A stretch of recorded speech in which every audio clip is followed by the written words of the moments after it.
Amen. Don't just sit there and say, oh, well, I have this friend who does this, and so I'm not going to hang around them. No, hang around them. Talk to them. Tell you what you do on your Sundays.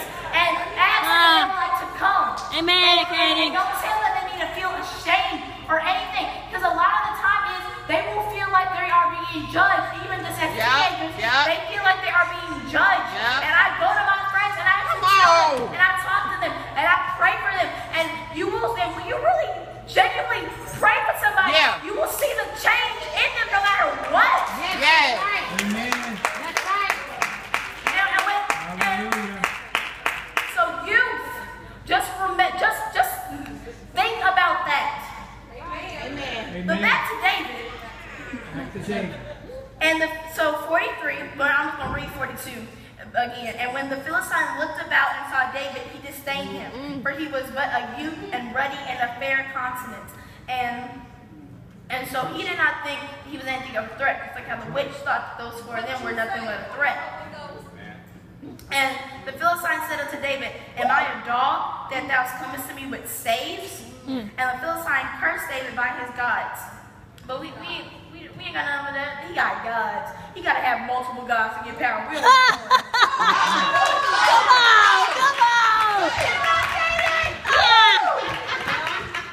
And 44, the Philistine said to David, come to me, and I will give thy flesh unto the fowls of the air and to the beasts of the field. He was talking with power.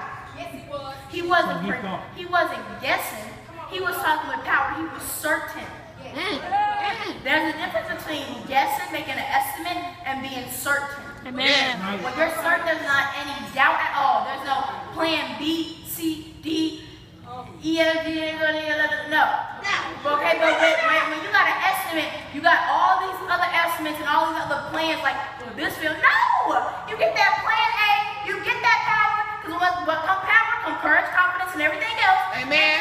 And you walk up on that thing and say, this is what I'm going to do to you. I'm going to cut off your head, and I'm going to kick you down, and I'm going to rip off your neck, and I'm going to beat you off my back. And that's the exact thing that David was telling that Philistine. The Philistine didn't want to listen. Because you know, just like saying, he don't want to listen because he think he all that. But we already know that in Luke, he fell like lightning. So we don't even need to be worried about that. Amen. And then said David to then said David to the Philistine, thou comest to me with the sword and with the spear, with the shield, but I come to thee in the name of the Lord of hosts, the God of the armies of Israel, whom thou hast defied. So he tried to defy God. He's telling him, I don't care what you saying, because my God already told me I'm going to win. I'm walking through this thing. I'm going to win. I'm going to get on your head. You're going to dance. You're going to celebrate. Amen.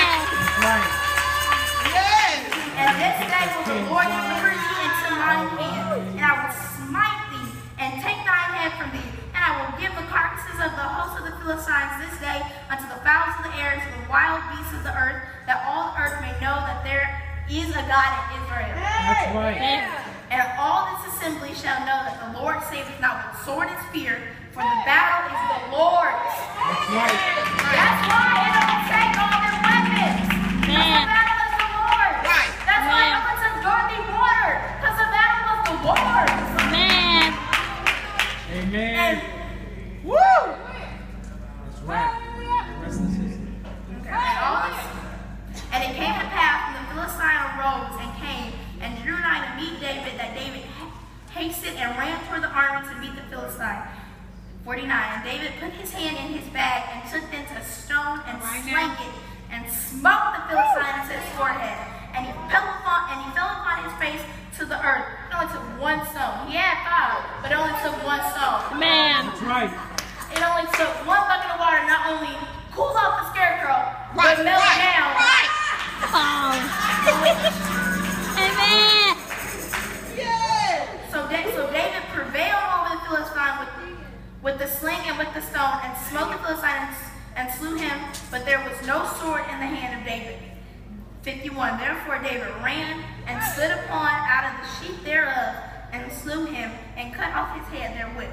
And when the Philistines saw their champion was dead, they fled. And when they poured that water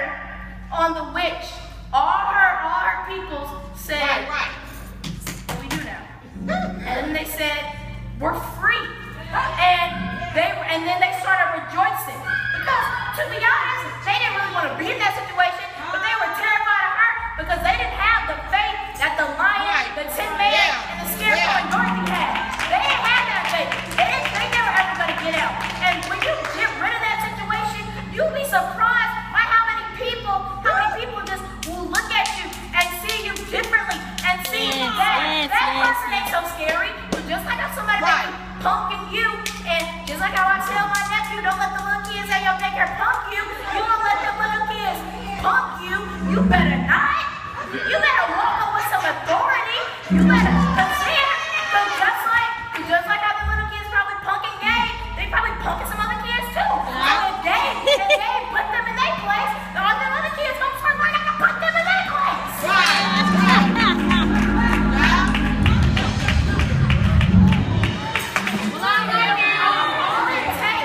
All it takes is your faith in order to get to whatever you're lacking, whatever you slacking on. All it takes is faith to get that thing up, and you gotta ask. You can't be too scared to ask, because God may say no if it's what you want and not what you need. That's it. That's it, Katie. That's it, Katie. Sometimes we ask for what we want, but it's not always the thing. Just like when you tell like your child, like when they ask for ice cream and you say no, and they say why? Well, my mama, she said because I said so. But you know, some mamas they be like, because you don't need it. But also, it's because I said so. Why are you questioning me? Why are you questioning God and why you can't get it? He is God. He said so. Walk up there and having to go tell him something. I wish you would.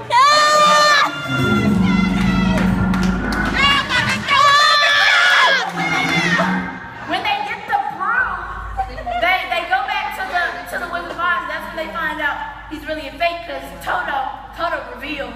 Toto being a little curious, so he goes to the curtain, he reveals to them that person was a fake and a phony. Our God is no fake and he is no phony. Man. He will get us what we need. He will get us what we ask for. But he does give them little things like, you know, he gives Scarecrow a diploma, he gave him like a little ticking heart and all that stuff. But all those things symbolize that God has gave it to you now. Man. Now what are you going to do with it? Are you going to sit it down and stick in the same position again and do everything all over? Come on. Or are you going to take it and you're going to get up and you're going to continue to walk? And you're going to have faith and you're going to continue to walk into what God wants you to do. Amen.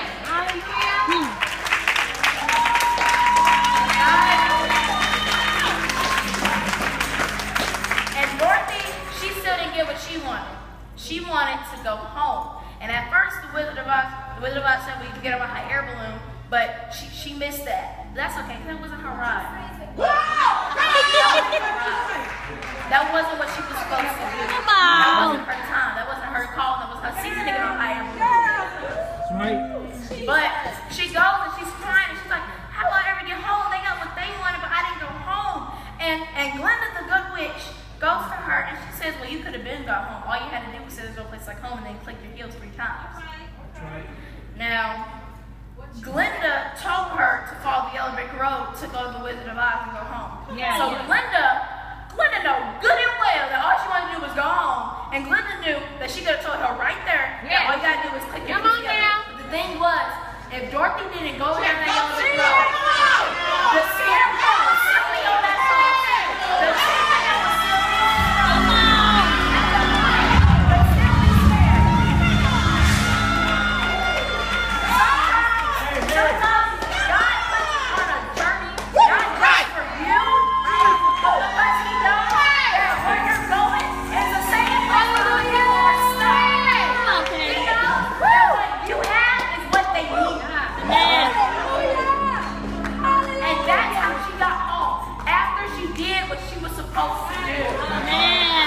Finish the race. Finish that job. Amen. And I want you guys to come to the altar and do a special prayer that way you guys can